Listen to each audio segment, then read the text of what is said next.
America में पढ़ाई कर रहे कई भारतीय छात्रों के लिए H1B और F1 स्टेटस का मामला हमेशा सेंसिटिव रहता है। हाल ही में एक स्टूडेंट का अनुभव दिखाता है कि अगर H1B वीजा की प्रोसेस में डिले हो जाए तो उसके कारण SEVIS रिकॉर्ड टर्मिनेट हो सकता है और स्टूडेंट लीगल लिम्बो में फंस सकता है। इस वीडियो में आज हम जानेंगे कि प्रॉब्लम कैसे होती है, स्टूडेंट्स को क्या कदम उठाने चाहिए, USCIS कंफर्मेशन कैसे जल्दी हासिल की जा सकती है और इंडियन स्टूडेंट्स इस सिचुएशन में कैसे सावधान रह सकते हैं। तो चलिए फिर जल्दी से वीडियो को शुरू कर देते हैं। हाय, मेरा नाम है वर्षा दुबे और आप देख रहे हैं NBT टेक एड। सबसे पहले समझते हैं कि मामला कैसे शुरू हुआ। एक इंटरनेशनल स्टूडेंट जो F1 ऑप्शनल प्रैक्टिकल ट्रेनिंग यानी कि OPT पर था और स्टेम एक्सटेंशन का एप्लीकेशन पेंडिंग था, उसने रेडिट पर शेयर किया कि उसका H1B change of status COS approval मिला था, जिसका स्टार्ट डेट 1 अक्टूबर थी। लेकिन अनफॉर्चुनेट ये हुआ कि स्टूडेंट ने अपनी जॉब खो दी इससे पहले ही H1B एक्टिव हो। देखिए, इसके बाद एम्प्लॉयर ने H1B विड्रॉल रिक्वेस्ट USCIS को भेजी।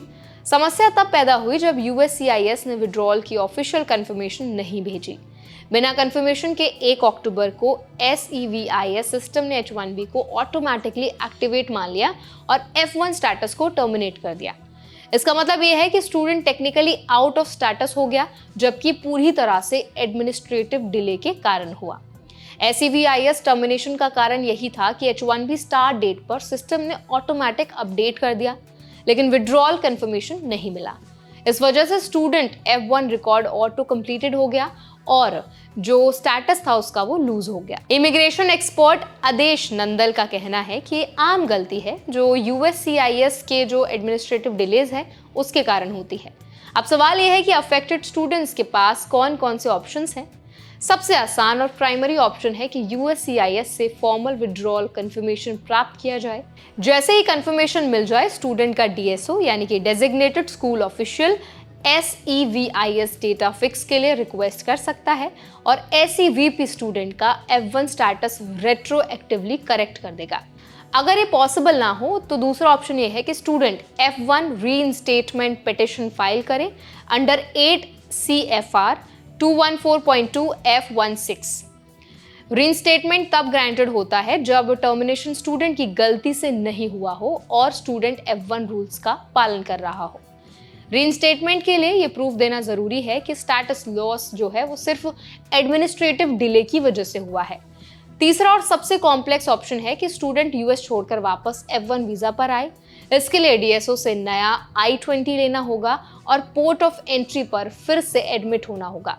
हालांकि तरीका प्रैक्टिकल चैलेंजेस और स्क्रूटनी का सामना कर सकता है और एकेडमिक प्रोग्रेस में डिसरप्शन भी ला सकता है। USCIS सर्विस रिक्वेस्ट या ऑनलाइन केस इंक्वायरी करना, USCIS ऑम्बड्समैन के माध्यम से एस्केलेशन करना, कांग्रेशनल लाइसेंस का मदद लेना ताकि प्रोसेस जो है वो स्पीड अप हो, फॉर्मल एक्सपेडाइट रिक्वेस्ट फाइल करना और स्टेटस वायलेशन या इमिग्रेशन कॉन्सिक्वेंसेस का रिस्क बताना।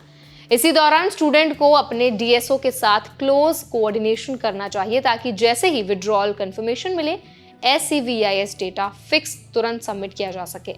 साथ ही अनऑथराइज्ड एम्प्लॉयमेंट से बचना चाहिए और सभी communications, employer correspondence, USCIS notifications और DSO लॉग्स सुरक्षित रखे जाने चाहिए। इस पूरी प्रक्रिया में इंडियन स्टूडेंट को सबसे ज्यादा ध्यान रखना चाहिए कि एडमिनिस्ट्रेटिव डिलेस के कारण लीगल स्टेटस खोए ना। अपने H1B, OPT और स्टेम एक्सटेंशन की टाइमलाइंस और कम्युनिकेशंस पर नजर रखें। अगर USCIS कंफर्मेशन डिलेड हो तो इमीडिएटली एस्केलेट करें।